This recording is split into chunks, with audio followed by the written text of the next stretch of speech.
Hammaga salom. 25-may munosabati bilan bugun sinfdoshlarimiz bilan ko'rishmoqchimiz. Hozir sizlar bilan tez Get Ready With Me qilib olamiz. Aynan bugungi uchrashuv uchun yangi ko'ylak olgandim. Mana shu ko'ylakni kiymoqchiman.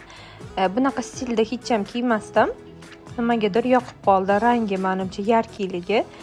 Sochimni yoymoqchiman. Mana shu ikkita oyoq kiyimdan qaysi birini kiyishni bilmadim. Birinchi bunaqa uchi yopig'i kiydim. Nazarimda bu ko'ylakga tushmadi. Keyin bosonojka sifatida tapchka deydimi, nomini bilmayman bunaqa oyoq kiyimni. Shuni kiyishga qaror qildim, chunki shu yaxshiroq turdi. Ikkita sumka bor. Qaysi birini taqarim yaxshi? Bunaqa qizilmi yoki bunaqa bardoviymi? Bunaqasiga taqib ko'rib, shuni qoldirishga qaror qildim. Har cho'lkam xalaqit qiladi, o'sha qulog'im orqasiga akkuratni tiqib olishni yaxshi ko'raman. Endi bu sumka jonivari uchun to'ldiramiz. Ichida pomada, qalam bor, atrof olaman, pul, zakolka, sochimni yig'ib olaman, chunki isib ketaman. Telefon самый главныйsi. Undan keyin tez atir sepib olaman. Aksessuardan bunaqa blesk. Bu blesk yaxshi ekan, lekin issig'ida quyoshda prям labiladan erib oqar ekan.